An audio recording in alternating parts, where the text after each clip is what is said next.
전도사님이 지난 월요일 그 강도사 인원을 통해서 로마서 14장 19절 금주의 말씀, 그러므로 우리가 화평의 일과 서로 덕을 세우는 일을 힘쓰나니라고 했습니다.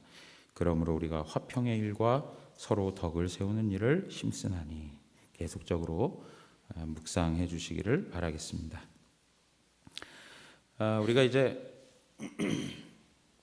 신약에 있는 하나씩의 그 주제들을 살펴보고 있는데요. 오늘은 대속 혹은 속죄, 이러한 내용들을 가지고 우리가 말씀을 나누려고 합니다. 복음서에 보면 예수 그리스도의 죽음과 부활, 이 사건은 굉장히 중요한 사건으로서 예수 그리스도의 생애에 가장 절정을 이루는 그러한 사건임에는 틀림없습니다. 사복음서에서 상당히 많은 부분 예수님의 고난, 예수님의 십자가 죽음, 그리고 예수 그리스도의 부활에 대해서 다루고 있습니다. 마가복음 같은 경우에는 3분의 1가량을 예수 그리스도의 십자가 죽음과 부활에 할애하고 있습니다. 이제 그만큼 예수 그리스도의 죽음이라고 하는 것이 너무나도 중요한 하나의 사건이기 때문에 그런 것입니다.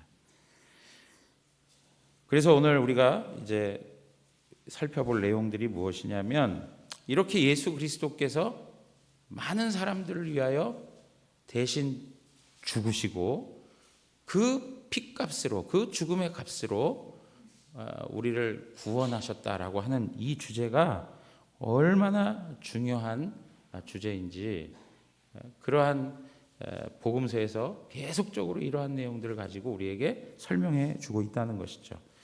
이제 그래서 이러한 예수 그리스도의 죽으심에 대한 이야기를 생각할 때, 첫째는 예수님 자신이 그 죽음을 어떻게 이해하였는가라고 하는 것을 우리가 한번 살펴보겠습니다. 그리고 다음 시간에는 초대 그리스도인들이, 제자들과 더불어서 1세기 당시 초대 교회의 그리스도인들이 예수 그리스도의 죽음에 대한 의미들을 어떻게 이해하고 있었는지, 이렇게 해서 말씀을 좀 살펴볼까 합니다. 오늘 첫 번째로는 예수님 자신이 자신의 죽음을 어떻게 생각하고 있었는가라고 하는 것입니다. 어떤 사람들은 이런 주장을 합니다. 예수님은 예수님의 죽음에 대해서 예측하지 못했다. 그냥 하루하루 살다 보니까 어떠한 일들이 그냥 돌발적으로 생겨난 것이다. 그런 측면으로 이해하는 사람들이 있다는 거예요. 그러나 그것은 성경이 말하는 바가 아닌 것입니다. 우리가 지난 주일날에도 같은 말씀들을 이렇게 살펴봤지만, 예수님께서 자기 자신이 고난을 당하고 죽게 될 것이다 라고 하는 것에 대해서 예언을 하십니까, 안 하십니까? 예언을 합니다. 마태복음 같은 경우에는 마태복음 16장 이후에 가서 21절에, 마태복음 16장 21절에 당신이 고난당하시고 죽으시고 다시 부활할 것에 대해서 말씀하셨습니다. 또한 마태복음 17장에 가서도 역시 동일하게 예수 그리스도의 자기 죽음과 부활함에 대해서 말씀을 해주셨습니다. 우리 지난주에 살펴본 것처럼 세 번째 죽음에 대한 예고에 있어서는 어떤 특징이 있다고요?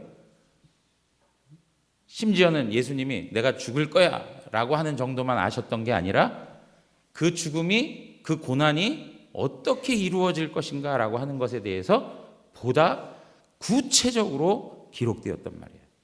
그래서 뭐 누가복음이든 마가복음이든 마태복음이든 그 말씀의 내용을 보면 당신이 어떻게 능욕을 받고 희롱을 당하고 침뱉음을 당하고, 그죠? 그렇게 해서 대제사장들과 그런 서기관들에게 어떻게 재판에 넘겨지게 되는지에 대해서 말씀하고 있어요. 뿐만 아니라 세 번째 예고에 있어서는 가장 두드러진 첫 번째, 두 번째하고의 차이가 있다면 두드러진 내용 중에 하나가 뭐예요? 예수 그리스도께서 어떤 방식으로 죽으실 건가라고 하는 것에 대해서도 분명히 이야기합니다. 그게 무슨 방식이었습니까? 십자가라는 것이었습니다. 십자가라고 하는 것을 언급합니다. 첫 번째, 두 번째는 고난당하고 죽음에 이르고 사흘 만에 다시 살아날 것이다 라고 했지만 세 번째 예고에 있어서는 십자가에서 죽을 것을 말씀하셨습니다. 그러니까 굉장히 구체적으로 그 말씀들을 제자들에게 전하고 있었음을 알고 있는 것이죠. 예수님께서 이제 그런 말씀들 하시죠. 마가복음 2장이나 이런 데 보시면 신랑이 빼앗기게 될 날이 있을 것이다. 그런 얘기를 해요. 이게 전부 다 무슨 이야기입니까? 예수님께서 고난당하시고 죽음에 처하게 될 것을 말씀하고 있는 거예요. 그리고 예수님이 이런 말씀하십니다. 요나의 물고기 뱃속 이야기처럼 인자도 어떻게 해요? 사흘 밤낮을 땅속에 있어야 할 것이다. 그렇게 얘기해요. 그 이야기가 무엇입니까? 결국에는 예수 그리스도가 죽으시고 다시 살아나실 것에 대한 분명한 인식을 갖고 있었다는 거예요. 분명한 인식을 가지고 있었다. 자, 그래서요, 우리가 이제 첫 번째로 이제 예수 그리스도의 죽음에 대해서 생각해 볼 때 우리가 반드시 인정하고 그것을 이해해야 될 것이 무엇이냐면 이 모든 일들은 우연히 일어나거나 돌발적으로 생겨난 일들이 아니라 철저한 하나님의 계획이었다는 거예요. 예수 그리스도의 죽으심은 철저한 하나님의 계획 속에서 이루어진 것이다. 여러분, 예수님께서 뭐 하다가 저 기사와 이적을 행하시고 나서 사람들이 막 몰려오면 그 자리를 피하세요. 그러면서 뭐라고 하세요? 아직 때가 이르지 아니하였다. 그렇게 표현해요. 아직 때가 이르지 아니하였다. 예수님 뭐에 대해서 이야기하시는 거예요? 시기에 대해서 이야기하고 있는 거예요. 때에 대해서 이야기하고 있는 거예요. 여러분, 이 때에 대해서 이야기하고 있다라고 하는 말은 뭐예요?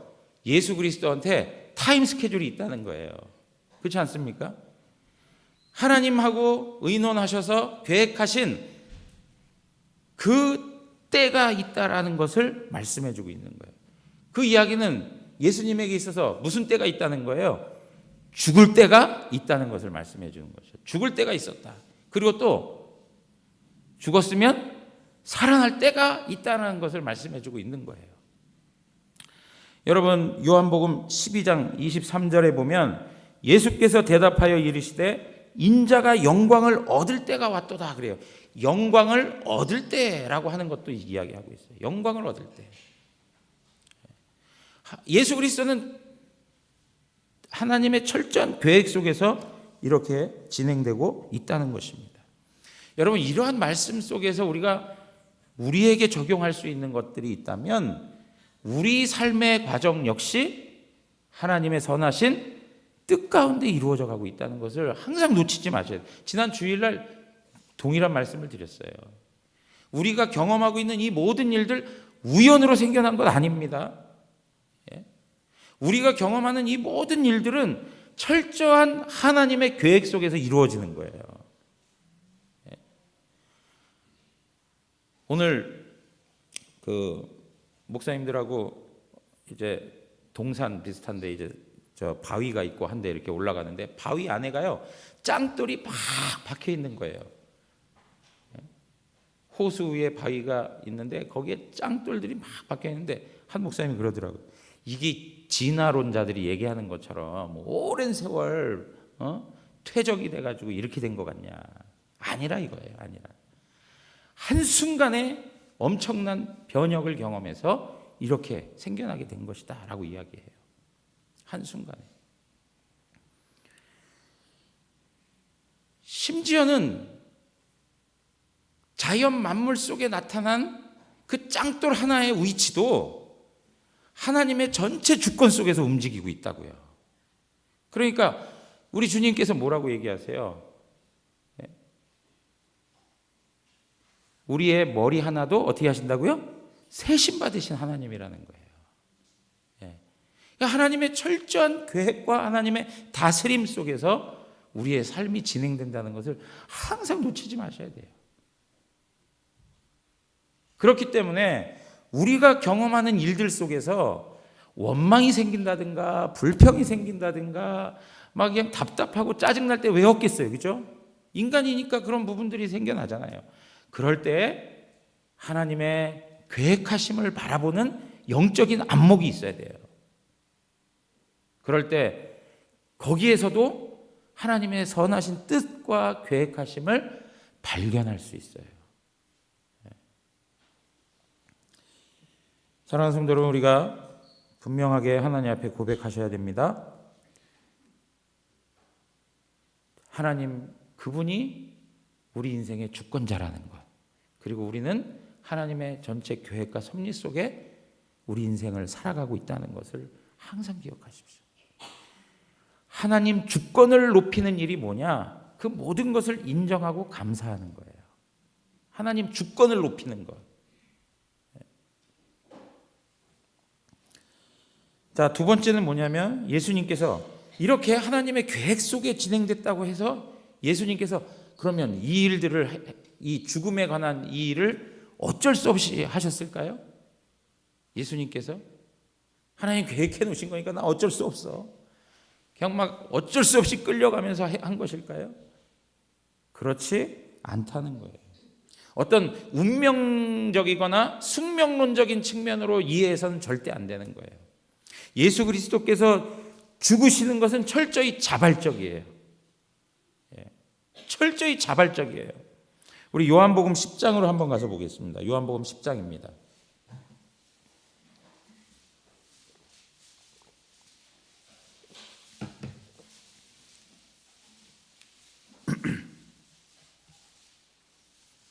요한복음 10장 11절 다 같이 한번 읽어보십시오. 나는 선한 목자라. 선한 목자는 양들을 위하여 목숨을 버리거니와. 자, 나는 선한 목자니까 선한 목자는 누구라고 표현할 수 있는 거예요? 나는이라고 표현할 수 있어요. 그죠? 나는 양들을 위하여 목숨을 어떻게 한다고요? 버린다, 그렇게 얘기해요. 버린다. 나는 버리는 거예요. 나는 버리기 싫은데 버릴 수밖에 없었다, 이렇게 얘기합니까? 그렇지 않아요. 나는 버려요. 나는 버려요. 뭘 버려요? 자기 목숨을 버리겠다는 거예요. 15절 가서 보세요. 15절도 아버지께서 나를 아시고 내가 아버지를 아는 것 같으니 나는 양을 위하여 목숨을 버리노라 그래요. 나는 버린다. 양들을 위해서 내 목숨 버린다, 이렇게 얘기해요.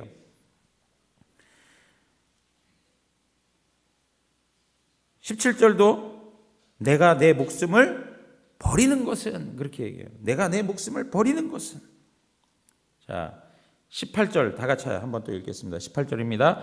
이를 내게서 빼앗는 자가 있는 것이 아니라 내가 스스로 버리노라. 나는 버릴 권세도 있고 다시 얻을 권세도 있으니 이 계명은 내 아버지에게서 받았노라 하시니라. 여러분, 여기 뭐라고 얘기합니까? 이를 내게서 빼앗는 자가 있는 게 아니라, 내가 빼앗기는 거 아니다. 내 목숨 내가 어쩔 수 없이 빼앗기는 게 아니라는 거예요. 그게 아니라 어떤 거라고요? 당신 스스로가 버렸다는 거예요. 누구를 위해서요? 양들을 위해서, 그죠? 우리를 위해서, 나 자신을 위해서 예수님께서 적극적으로, 자발적으로 자기 목숨을 버렸다는 거예요. 여러분, 예수님께서 고난당하시고 예수님께서 십자가에 죽으시는 그 사건을 놓고 볼 때 하나님이 계획하신 거니까 어쩔 수 없이 끌려가면서 하나님이 그렇게 막 행하시니까 동의하지 않는데 그냥 그렇게 당하는 게 아니라 철저히 자기 자신이 자발적으로 하나님의 계획 속에 동참하고 있는 거예요.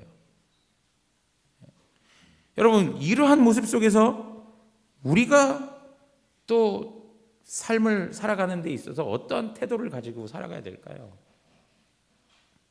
하나님께서 우리에게 주신 삶의 모습이 어떨 때는 기쁨을 줄 때가 있잖아요. 그래서 막 해피해요. 마음도 평안해요. 그런데 어떤 경우에는 어떻습니까? 죽을 맛인 경우도 있잖아요. 고통스러운 때 있잖아요. 그죠? 그럴 때는 그 모든 환경이 좀 막 다 바뀌어버렸으면 좋겠는데 하나님이 그 환경 바꾸세요? 안 바꾸세요? 하나님 환경 잘 안 바꾸세요. 왜요? 하나님의 목적이 환경을 바꿔서 우리를 편하게 해주는 데 있지 않아요. 하나님의 목적은 우리로 하여금 하나님의 형상을 닮아갈 수 있도록, 예수 그리스도를 닮아갈 수 있도록 하는 데 목적이 있어요. 그러니까 우리로 하여금 어떻게 해요? 하나님의 형상을 닮아서 하나님의 영광을 누릴 수 있는 자로 하나님 만들어 가시길 원하는 거거든요. 예수 그리스도의 성품과 예수 그리스도를 닮아서 예수 그리스도의 영광스러움과 존귀함을 경험할 수 있도록 우리를 끌고 가신다고요. 그러기 위해서는 예수님이 십자가에 죽으신 후에 그 영광을 얻으셨던 것처럼 우리들에게도 고난이라고 하는 것을 예비해 두신단 말이에요. 여러분, 우리 기도할 때, 제가 우리 구역장 모임에서도 그런 얘기 했어요. 기도할 때 하나님, 제 주님 닮기 원해요. 하나님의 형상으로 빚어주시기 원합니다. 이런 기도합니까? 안 합니까? 기도하는데, 그래서 하나님이 정말 그렇게 우리의 마음을 달아보실 수 있는 환경도 만들어주시고, 거기에서 그런 부분들에 대해서 깎여지고 다듬어지고 이러한 과정들을 두신단 말이에요. 근데 그게 깎여지고 다듬어질 때 그게 안 아프고 백입니까? 아프죠. 고통스럽지 않아요? 근데 이제 그 고통이 찾아올 때 우리는 뭐라고 그래요? 하나님이 원망스럽잖아요. 하나님 왜 나를 이렇게 내버려 두십니까? 근데 사실 하나님께서는 우리의 기도를 들으시고 어떻게 하시는 거예요?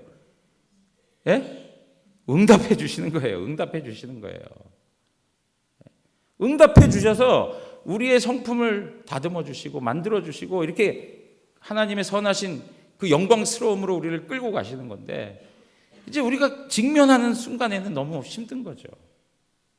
그러할 때 하나님의 적극적인 뜻하심이 무엇인지를 깨닫고 나도 거기에 동의하는 자로 서는 것, 내가 그것을 인정하는 자로 서는 것, 이것은 똑같은 아픔을 경험하는 과정들에서 내가 기도하는 것을 통해서 그것을 인정하고 그것을 깨닫는 사람과, 기도하지 아니하고 그냥 고통 속에서 내 인생이 왜 이럴까 원망하고 그냥 지나가는 경우하고는 너무나도 큰 차이가 있다는 걸 우리는 알아요.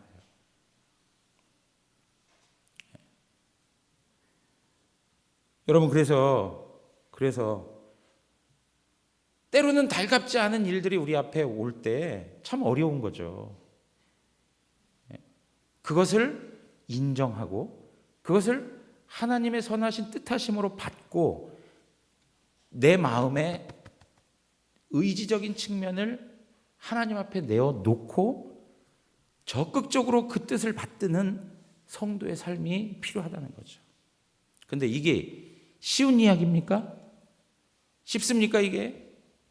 쉽지 않습니다. 쉽지 않다는 이야기는 뭐냐면 우리가 하나님의 뜻을 거스리고 죄 가운데 빠질 그런 모습이 있다는 거예요. 연약함에 처해 있어서 아주 무기력한 상태에서 하나님의 뜻 앞에 온전히 나아가지 못하는 우리의 연약하고 무능하고 우리의 영적 침체를 경험할 수 있다는 거예요. 그러할 때 우리 자신의 죄인됨과 우리 자신의 연약함을 고백하면서 계속 말씀드리잖아요. 하나님의 은혜가 있는 자리, 십자가 앞에 나아가서 예수 그리스도의 십자가를 묵상할 때에 하나님께서 거기에서 우리에게 풍성한 은혜로 우리의 심령을 일으켜 세워주시는 거예요. 다른 데 있지 않아요. 답이 다른 데 있지 않다는 거예요. 거듭거듭 말씀드리지만 우리 그리스도인들에게 있어서는 인생의 모든 답은 예수 그리스도의 십자가에 다 담겨 있어요. 다른 것에 있지 않다는 것을 생각하셔야 돼요. 그러니까 하나님 앞에서 어떤 문제들을 직면했을 때 그 십자가 앞에서 주님을 묵상하세요. 주님을 묵상하세요. 그러면 나는 참 가련하고 참 연약하고 내가 하나님 앞에 참 죄인임을 발견하게 되고, 그 죄인에게 그럼에도 불구하고 다가오셔서 위로해 주시고 사랑으로 품어주시고 우리의 마음을 일으켜 세워주시는 하나님의 그 놀라운 은혜를 경험할 수 있는 것이죠.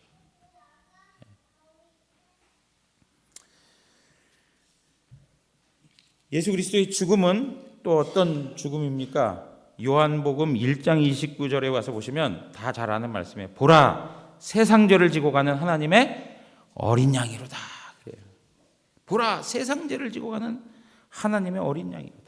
이 이야기가 무엇입니까? 예수 그리스도의 죽음은 희생제사적 요소를 만족시키고 있다는 거예요. 예수 그리스도께서는 온 세상의 죄를 짊어가는 어린 양으로서 희생 제물이 되십니다. 그리고 그 예수께서 십자가에서 죽으시는 그 사건이 하나님 앞에 영적 제사가 되는 것이죠. 희생 제사가 되는 거예요. 내가 죽어야 되는데 누가 죽는 거예요? 예수님이 죽으시는 거예요. 내 죄 때문에 내가 벌받고 내가 영원한 하나님의 저주와 심판을 받아야 되는데 예수님께서 죄 없으신 그분이 십자가에서 죽으시는 거예요. 하나님 앞에 감히 나갈 수 없는 자를 그 희생 제사를 통해서 하나님과 하나 되게 하시는 것이죠.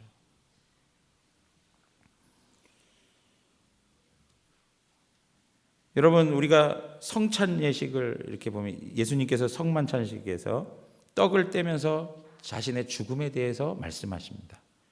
그리고 잔을 나누시면서 뭐라고 그래요? 그 피는 죄 사함을 얻게 하는, 그죠? 죄 사함을 얻게 하는 피다. 그렇게 얘기해요. 피라고 하는 게 뭡니까?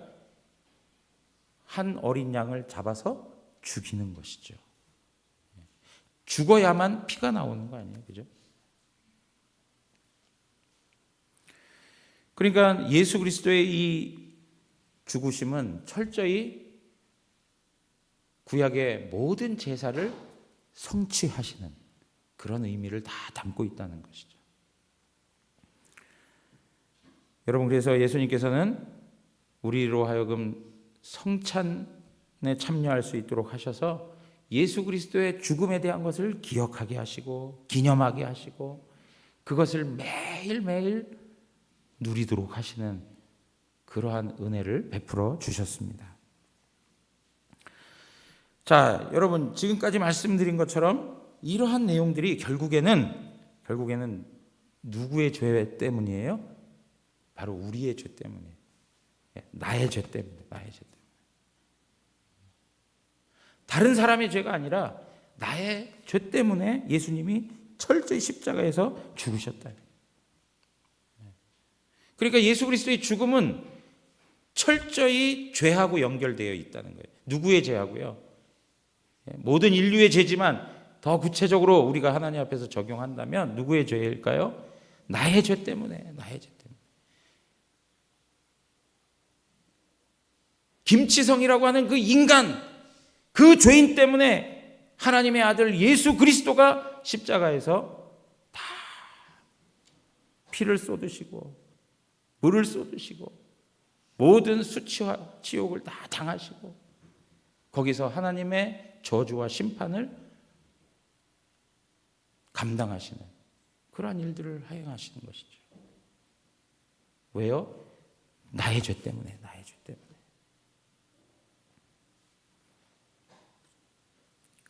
이것이 무슨 이야기입니까? 대속이라고 하는 이야기입니다. 대속. 나 대신하여 예수님께서 대신 십자가에서 값을 지불해 주신 겁니다. 저를 비롯해 우리 모든 성도님들은 예수 그리스도의 보혈로 하나님의 자녀가 되었습니다. 금으로, 은으로 된 것이 아니라 썩어질 것으로 된 것이 아니라 그 보배로운 피, 예수의 피로 우리가 구원함에 이르게 되었도다. 이것이 하나님 앞에 감사죠. 예수님의 죽음은 아까도 말씀드렸지만 철저히 하나님의 계획 속에서 이루어진 것인데, 그것을 우리가 잘 볼 수 있는 대목이 뭐냐면 구약 성경에서 예수 그리스도의 죽음에 대한 예언이 계속 나타나죠. 그래서 신약의 성도들은 구약에서 예수 그리스도의 그 죽으심에 대한 의미들을 그대로 받아들이고 또 자신들의 청중에게 그대로 그 말씀을 전했어요. 여러분, 우리 그 베드로전서 2장으로 한번 가서 보겠습니다. 베드로전서 2장입니다.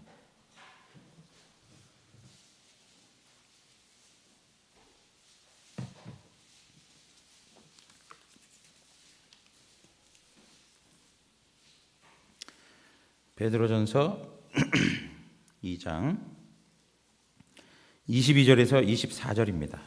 22절에서 24절.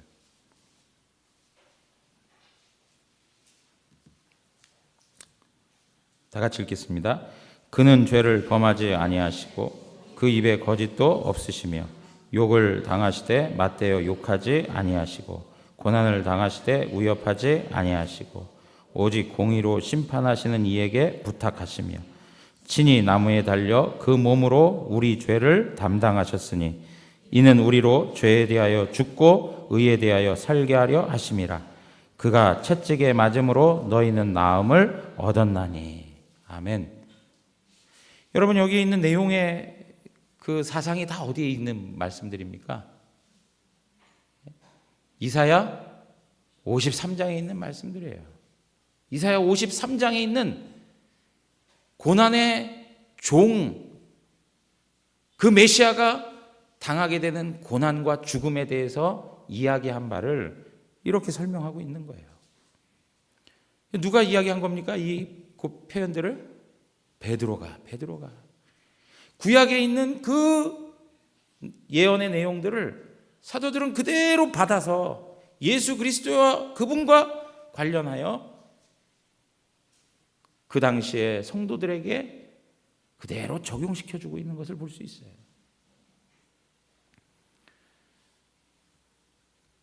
그래서 신약 성경에 보면 구약 성경을 그대로 인용하는 것들이 있습니까? 없습니까?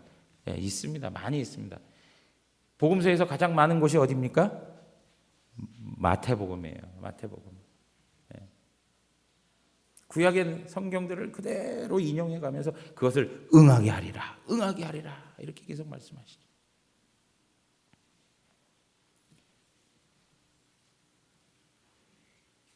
여러분, 예수 그리스도의 그 십자가 죽음은 철저히 구약 성경에서만 증거되는 내용이 아니고 구약 성경에서 예언되고 했던 것이 예수 그리스도를 통해서 성취되고, 그리고 초대 그리스도인들이 그 내용을 예수 그리스도에게 적용하여 다시금 그 후대에게 증거하고 있는 것을 우리가 보고 있는 것입니다.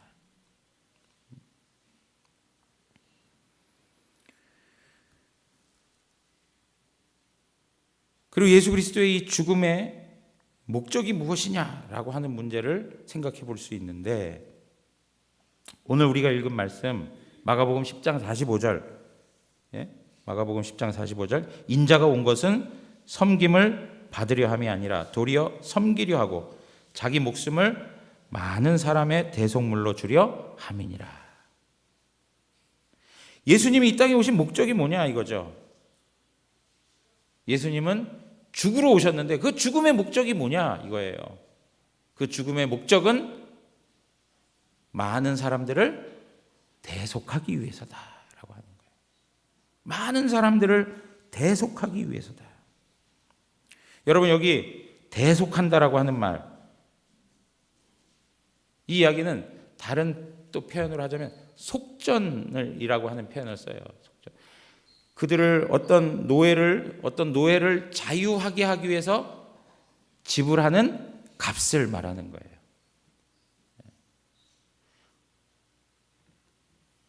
결박되어 있는 그리고 완전히 묶여 있고, 그리고 한 집안의 주인, 그 한 주인의 종으로서 모든 자유를 빼앗긴 그 한 사람을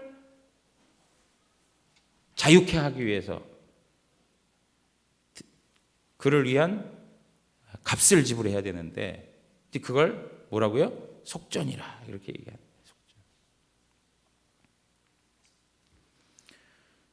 좀 전에도 말씀드렸지만 우리를 죄와 사망에서 건져내시기 위해서, 사탄의 결박에서 자유케 하기 위해서, 그죠? 값이 필요한데 그 값을 누가 지불했다고요? 예수 그리스도께서 자기의 피로써 값을 지불했다는 것입니다. 여러분, 지난 주일날도 말씀드렸는데, 이러한 하나님께서 주시는 놀라운 은총들은 사실 우리가 죽음을 넘어서 하나님 나라에 들어갈 때, 지금 이 땅에서도 하나님 나라를 경험하고 살지만 우리가 이 육체의 죽음을 넘어서서 하나님 나라에 들어갈 때, 그때 우리는 주의 영광을 보게 될 것입니다. 더 궁극적으로는 예수님이 이 땅에 오시고 모든 것을 심판하신 후에 우리도 영혼과 육체가 새롭게 되어서 하나님 나라의 영광을 누리게 될 것이죠. 그러한 영광이 있기까지 무엇이 있어야 된다고요? 고난과 죽음이 있어야 된다. 그래서 죽음과 주님의 영광하고는 뗄래야 뗄 수 없는 관계에 있다. 주님으로 인하여서 영광을 누리기 원하십니까? 그렇다면 주님이 가셨던 고난, 십자가의 죽음을 지나셔야 됩니다. 고난과 죽음이 없는 영광은 없다는 것이죠. 그리고 계속되는 고난과 죽음, 반복적인 고난과 죽음이 영원토록 있을 것은 아무것도 없습니다. 그런 일은 없습니다. 하나님의 때에 하나님의 나라가 회복되고 하나님의 영광이 충만히 우리에게 적용될 것입니다. 그래서 예수 그리스도의 이 죽으심은 단순히 그냥 거기에 끝나는 게 아니라 무엇을 우리로 하여금 기대하게 한다고요? 주님의 영광을 기대하게 한다는 거예요. 주님 나라의 회복, 그것을 우리로 하여금 소망하게 한다는 것입니다. 사랑하는 성도 여러분, 오늘 우리가 이렇게 예수 그리스도께서 자신의 죽음에 대하여 복음서나 서신서를 통해서 말씀하신 내용들이 이러한 방식의 내용들을 가지고 우리에게 말씀하신 거예요. 그러면 그 당시에 1세기 모든 그리스도인들은 예수 그리스도의 죽음을 또 어떻게 이해해 왔는가라고 하는 것들을 우리가 다음 주에 한 번 더 보겠습니다. 자, 오늘 우리가 이 말씀을 생각하면서 다시 하나 기억할 것은, 우리가 겪는 고통스러운 문제들, 고난과 심지어는 죽음에까지, 그 모든 것들은 하나님의 철저한 계획 속에서 이루어진 것이다. 그 하나님의 계획하심을 우리가 적극적으로 받아들이고 인정하고 오히려 감사함으로 그것을 하나님 앞에서 받아갈 때 우리에게 영적인 유익이 있는 것입니다. 뿐만 아니라 예수 그리스도의 고난과 죽음은 그냥 그 자체로 끝나지 아니하고 무엇이요? 우리로 하여금 주의 영광을 소망하게 하고 기대하게 한다. 오늘도 그러한 신앙의 내용들을 가지고 하나님 앞에서 신실하게 믿음을 지켜가시고, 무엇보다 중요한 것은 나같이 보잘것없고 형편없고 가치 없는 인생을, 불쌍한 인생을, 가련한 인생을 하나님께서 내버려 두지 아니하시고 하나님의 영원한 저주와 심판 받을 대상으로 두지 아니하시고 우리에게 찾아오셔서 우리를 구원해 주시고 하나님 아버지를 알 수 있도록 우리에게 은혜 주신 그 모든 것 생각하시면서 오늘도 하나님 앞에서 이 땅에 살아가지만 영광스러움을 누리고 살아가는 성도 되기를 주님의 이름으로 축원합니다. 우리 찬양하겠습니다. 257